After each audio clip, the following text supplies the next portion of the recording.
Assalamualaikum dan salam sejahtera. Saya wakil daripada Kumpulan 12. Nama saya Nur Safi Atira binti Adam Wahid. Ahli kumpulan saya terdiri daripada Nur Najwa binti Hamzah, Nurul Izzati binti Saim, Jaza Nur Faiza binti Muhammad Nawawi, Nurul Syafiqah binti Muhammad Ibrahim, Yasmin binti Mustafa. Okey. Kumpulan kami mengkritik sebuah artikel yang bertajuk kesediaan, penerimaan dan pengosian guru reka bentuk dan teknologi terhadap amalan dalam pentadbiran berasaskan sekolah. Izinkan saya untuk tanyakan beberapa soalan berkaitan dengan tajuk artikel ini kepada Puan Ika ya. Adakah tajuk sudah memadai kehendak artikel? Tidak. Kerana tajuk yang ditulis oleh penulis sangatlah panjang dan melebihi 15 batang perkataan. Tajuk yang sesuai ialah kesediaan sebagai guru reka bentuk dan teknologi dalam pentadbiran berasaskan sekolah. Seterusnya. Okey, lagi satu soalan daripada saya. Adakah artikel menepati EPA? Tidak juga, kerana EPA yang digunakan tidak menepati apa yang kehendak artikel, di mana penulis tidak menggunakan italik dalam tulisan nama dan tarikh artikel. Seterusnya. Baik, itu saja daripada saya. Saya serahkan kepada Cik Jaza untuk menanyakan soalan bahagian abstrak. Okey, saya Jaza untuk tanyakan pada Cik Pika bahagian ekstrak. Okey, pertama saya nak bertanya, berdasarkan ekstrak di artikel ini, adakah isi merangkumi objektif, metodologi dan sumbangan kajian yang jelas? Ya, merangkumi semua objektif, metodologi dan sumbangan kajian, tetapi terlalu panjang. Saya cuba cakap bagi cadangan pada objektif ini. Pertama, mengenal kesediaan sebagai guru reka bentuk dan teknologi dalam PBS. Kedua, menilai aspek kognitif efektif psikomotor terhadap guru dalam PBS. Dan ketiga, mengkaji pelaksanaan PBS terhadap guru reka bentuk dan teknologi di beberapa sekolah pasal iaitu Negeri Sembilan, Melaka dan Johor.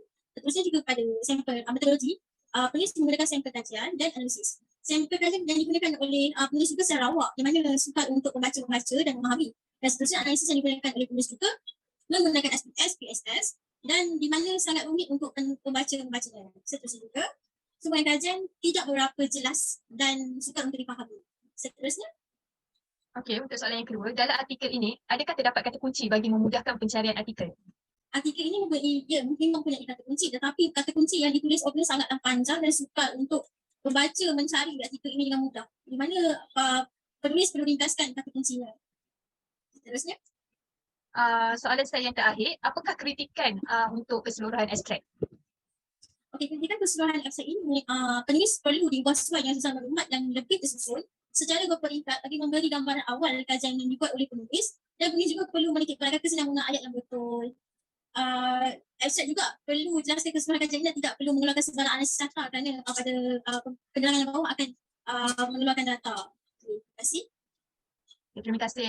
Seterusnya saya serahkan pada Cik Najwa. Okey, ada beberapa soalan yang saya bangkitkan bagi bahagian pengenalan dan permasalahan. Yang pertama, adakah terdapat isu utama yang dibangkitkan dalam pengenalan yang dapat dikenal pasti? Okey, terima kasih Cik Najwa. Untuk isu dalam bahagian pengenalan, tidak terdapat sebarang isu ataupun permasalahan dalam bahagian pengenalan. Seterusnya. Seterusnya, dapatkah keseluruhan pengenalan mencerminkan tajuk jurnal ini sendiri? Okey, untuk soalan tersebut, hampir keseluruhan dalam pengenalan, penulis banyak menerangkan tentang pentaksiran berasaskan sekolah sahaja. Penulis tidak terus kepada tajuk jurnal yang berkaitan kesediaan, penerimaan dan pengoperasian guru reka bentuk dan teknologi terhadap amalan dalam pentaksiran berasaskan sekolah. Terusnya.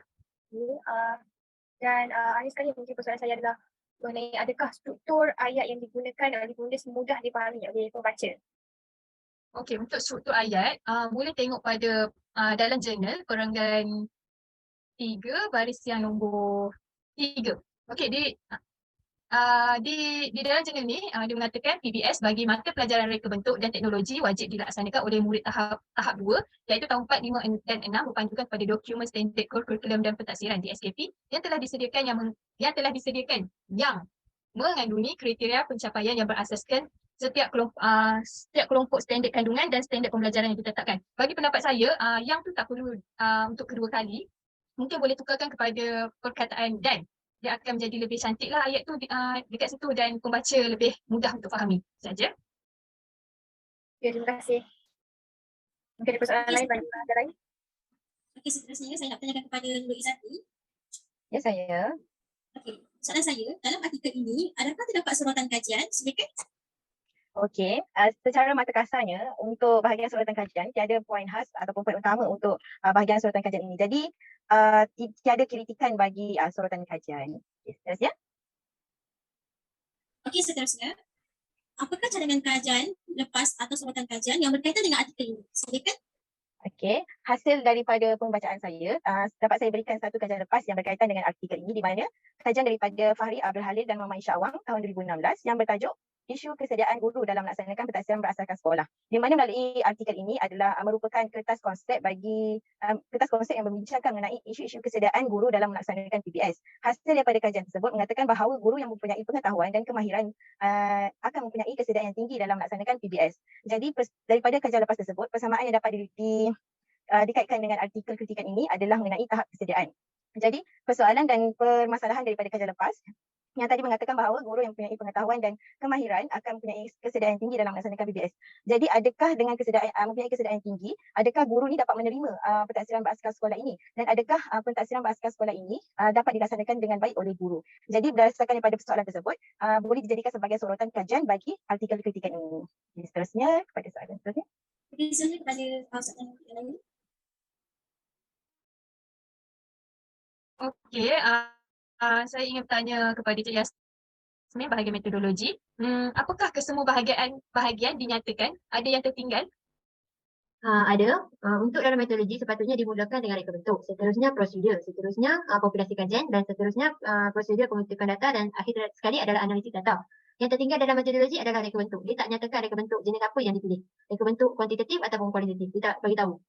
Okey, untuk populasi kajian pula, keseluruhan dia bagus. Dia ada bagi tahu populasi sasaran dia apa, semua guru di seluruh zon selatan Semenanjung Malaysia yang mengajar mata pelajaran RBT, 975 orang guru. Yang ni populasi kajian. Lepas tu dia bagi tahu sampel kajian. Sampel kajian 275 orang guru yang mengajar mata pelajaran RBT. Tetapi dia tak lampirkan, dia tak bagi tahu kan kerangka sampel tu berapa banyak. Kerangka sampel dia bagi tahu dalam prosedur pengumpulan data 344. Yang ni kerangka sampel. Sepatutnya dia bagi tahu dalam populasi kajian. Saya cadangkan dia buat carta alir untuk lebih pemahaman lah, sebab yang ni mementingkan pembaca. Okey, juga dalam jadual dia tak perincikan mana sampel dari Johor Bahru berapa banyak, daripada Kulai berapa banyak, dia tak bagi tahu. Okey, untuk prosedur pula, ini adalah satu masalah besar dalam artikel ni. Instrumen yang digunakan adalah soal selidik, tetapi dia tak perincikan data-data dalam tu. Dia tak bagi tahu subtopik dia apa, bahagian apa dalam tu, dia tak lampirkan soalan selidik dalam artikel ni. Ini memeningkan kepada semua pembaca kerana kami tak boleh melihat secara langsung apa yang ada dalam soalan selidik tersebut. Okey, seterusnya saya juga cadangkan untuk buat carta alir untuk prosedur, sebab ini adalah sangat singkat. Dia ada bagi tahu soalan selidik adalah sebanyak 150 item. Dia bahagikan kepada A hingga F, 5 bahagian. Tetapi dia tak bagi tahu dalam tu ada apa. Dia bagi tahu tujuan saja. Ini tak bagus. Okey, untuk prosedur pengumpulan data pula, dia ada bagi tahu cara pengumpulan data dan penyebaran soalan selidik. Dia ada bagi tahu dalam walaupun singkat macam ni, dia ada bagi tahu. Cuma dia tak bagi tahu data mentah tu macam mana proses, dia tak bagi tahu. Okey. Tetapi ayat dalam prosedur pengumpulan data ni sangat mengelurukan. Dia perlu susun balik kembali bermula daripada penyebaran data, penyebaran soalan selidik hingga pengumpulan data. Dia perlu bagi tahu secara tersusun lah. Okay, untuk seterusnya ada soalan lain? Okey, seterusnya soalan, apakah yang dimaksudkan dengan analisis regresi, pelbagai dan korelasi? Okey, dalam artikel ni dia ada guna 3 analisis, iaitu analisis deskriptif, analisis korelasi, analisis regresi pelbagai. Okey, untuk dia guna SPSS untuk guna analisis ni. Analisis deskriptif yang peliknya dia ada latar belakang dan pengalaman pendidikan responden, tetapi di dalam kerangka dia tak ada langsung latar belakang dan pengalaman pendidikan. Sebab itu ni lah instrumen penting. Instrumen penting perlu dilampirkan sebab kita perlu tahu apa yang dalam soal selidik tu, dan kita boleh kaitkan dengan analisis apa yang digunakan. Untuk analisis korelasi dia ada terangkan di dalam bahagian pendapatan. Nanti Najwa akan terangkan tu. Namun dia ada bagi tahu untuk latar belakang dan pengalaman pendidikan. Mana pula datang latar belakang dan pengalaman pendidikan ni untuk guna dalam analisis korelasi. Dia tak bagi tahu sebelum pembacaan, sebelum analisis data ni tak bagi tahu. Okey, untuk analisis regresi pelbagai pula, dia kita rasa dia ada buat analisis dan dia ada dapat keputusan, tetapi dia tak lampirkan langsung dan dia tak sebut langsung. So regresi pelbagai ni adalah untuk menganalisis di mana kapan boleh ubah yang memberi kesan tinggi, peratusan tinggi kepada tahap pencapaian murid. Ini yang dia gunakan regresi pelbagai ni untuk yang tu. Okay. Tapi dalam analisis data, dia tak justifikasikan analisis yang digunakan. Dia tak kaitkan dengan objektif yang ada. Dia tak selarikan dengan objektif. Objektif untuk analisis regresi pelbagai pun dia tak sebut. Yang ada kita jumpa adalah analisis korelasi dengan analisis deskripsi. Dia ada kaitkan dengan objektif. Yang untuk analisis regresi, dia tak kaitkan langsung dengan objektif. Okay. Itu sahaja. Kita akan masuk ke bahagian putusan dan perbincangan. Soalan pertama untuk, ini ada beberapa soalan untuk Najwa. Soalan pertama ialah Apakah analisis data yang lain seperti korelasi dan regresi berbagai dibintangkan datanya? Okay, terima kasih Cik Yasmin kerana memberikan persoalan tersebut. Baik, bagi persoalan ini, analisis korelasi ianya dibincangkan tetapi hanya menyebut hubungan sebagai contoh kesediaan dengan amalan, iaitu latihan, pengetahuan dan kemahiran. Namun, saya merasakan bahawa penerangan yang disebut agak mengiraukan dari data analisis korelasi. Dan pekaji perlu meletakkan jadual analisis korelasi juga di dalam artikel. Dan manakala analisis regresi pelbagai langsung tidak dinyatakan. Okey, seterusnya adakah jadual 2 ini memberi sepenuhnya maklumat terhadap semua analisis? Uh, ia hanya peruntukan analisis deskriptif. Soalan ketiga, apakah pandangan peneliti mengenai maklumat yang disediakan di bahagian keputusan? Adakah sepenuhnya dibagi maklumat ataupun tidak? Bagi saya, terdapat jadual data analisis yang perlu lagi ditambah baik, iaitu jadual data analisis korelasi dan regresi pelbagai. Walaupun kita dapat lihat bahawa keputusan tidak menampakkan perbezaan yang memberangsangkan, tetapi ia masih perlu diperuntukkan dalam penulisan jurnal agar ketika pembacaan jurnal itu pembaca tidak keliru untuk mengaitkan antara perbincangan dan juga keputusan. Okey, yang terakhir, apakah pandangan peneliti mengenai penulisan perbincangan? Menepati atau lari dari data yang dibincangkan? Perbincangan mengolah data dari analisis deskriptif dan dilihat agak keliru, agak mengelirukan datanya hingga terlihat adanya analisis korelasi terjadi. Selain itu, saya akan juga bercakap sedikit mengenai dia punya struktur ayat. Kita dapat lihat di peringkat kedua baris ketiga di perbincangan, di lembaran ayat jadi guru-guru faham dan tahu. Artinya PS ini dilaksanakan. Pekaji seharusnya menggunakan perkataan yang lebih formal dan struktur ayat yang lebih teratur dalam fungsi ini. Sebagai contoh, jadi guru-guru faham dan cakna mengenai kepentingan PBS ini dilaksanakan. Seterusnya kita kepada lembaran ayat seterusnya di peringkat 3 baris pertama, di mana hal ini kerana ramai guru yang bersetuju dengan soalan-soalan dalam konstruk latihan ini, guru-guru menerima kursus yang mencukupi untuk melaksanakan PBS bagi mata pelajaran aktiviti sekolah. Okay. Pengkaji hanya menyatakan bahawa guru-guru bersetuju dengan soalan-soalan dalam konstruk latihan tanpa menyelitkan soalan-soalan tersebut dalam perbincangan ataupun tidak, dan dia tidak lantarkan pun di mana-mana bahagian dalam keseluruhan jurnal ini. Di lampiran ke dia tak masukkan soalan-soalan tersebut. Jadi ia agak mengelirukan lah untuk pembaca kerana tak dapat apa-apa bukti bentuk soalan itu macam mana kan. Jadi jika hendak memastikan pembaca memahami konteks ada, mungkin lebih baik jika disediakan bukti soalan yang dipersetujui oleh guru-guru tersebut.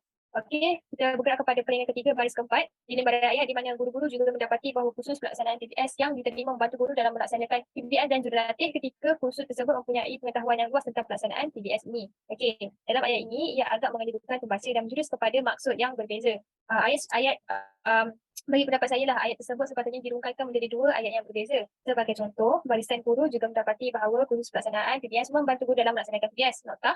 Dan jurulatih kursus juga turut banyak membantu dengan ilmu pengetahuan mereka yang luas mengenai PBS ini. Okey, seterusnya peringkat 6 baris pertama. Di dalam ayat ini, idea penulisan kelihatan agak sama dengan peringkat kelima baris keempat. Jadi perkara ini menimbulkan pengulangan dalam penulisan yang mungkin kita patut elakkanlah dalam penulisan jurnal. Okey, seterusnya dalam peringkat ketujuh baris pertama, dapatan di lembaran ayat, dapatan kajian terdahulu oleh Rayo 2005 tahun 2010 dan tahun 2011 menyokong dapatan kajian ini di mana mengaitkan sikap dan kemahuan yang ditunjukkan oleh guru tersebut adalah merupakan kesan akibat emosi guru yang terganggu ketika melaksanakan PBS disebabkan badan kerja pentadbiran lain di sekolah. Okey, bagi penerangan ini, penulis wajibnya mengaitkan penjelasan dengan skor min bagi sikap dan kemahuan supaya fokus penerangan boleh dipahami dengan lebih baik. Okey. Bagi keseluruhan dapatan kajian atau perbincangan ini, saya mendapati bahawa penulis tidak masukkan skop pencapaian murid dalam perbincangan, malah hanya menjelaskan mengenai skop guru dalam memahami PBS. Jadi saya harap itu menjawab persoalan Cik Yasmin. Ya. Okey, kita teruskan kepada soalan daripada bahagian kesimpulan. Saya nak tanya, dalam kesimpulan ada satu ayat yang mengatakan bahawa tahap pencapaian murid ada juga dijelaskan. Jadi persoalannya, adakah tahap pencapaian murid ni ada dijelaskan dalam bahagian perbincangan? Okey, terima kasih Cik Latif dan pertanyaannya.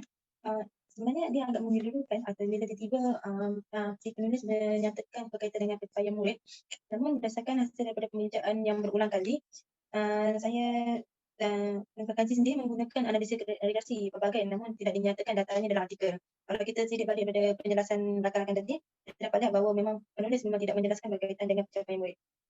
Okey, untuk soalan seterusnya, dalam penulisannya juga dia ada terangkan mengenai hasil dapatan kajian. Jadi persoalannya, adakah hasil dapatan kajian yang mengikut tahap tersebut tepat? Adakah tepat tanpa memaparkan peratusan kajian?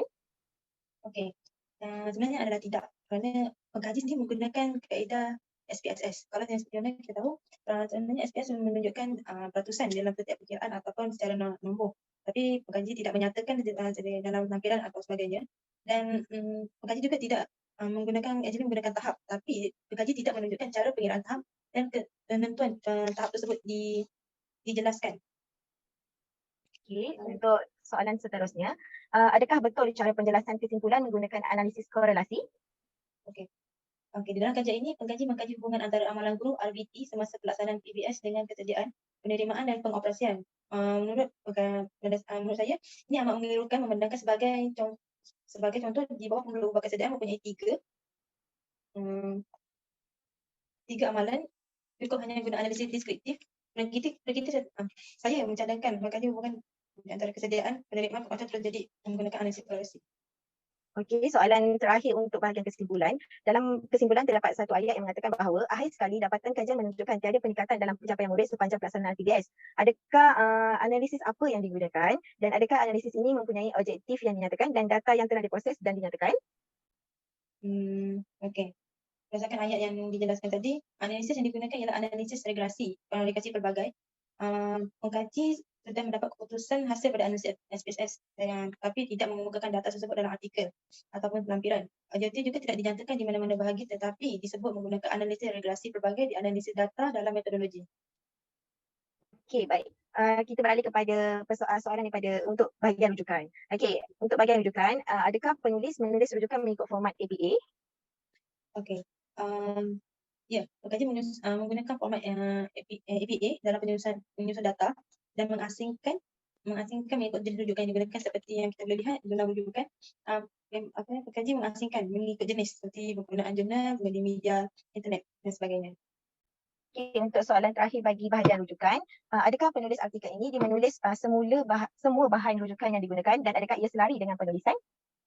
Okey, berdasarkan pembacaan saya, sebenarnya pengkaji tidak menulis keseluruhan rujukan yang telah digunakan dalam kajian ini, terutamanya dalam bahagian perbincangan dan tidak selari dengan gaya penulisannya.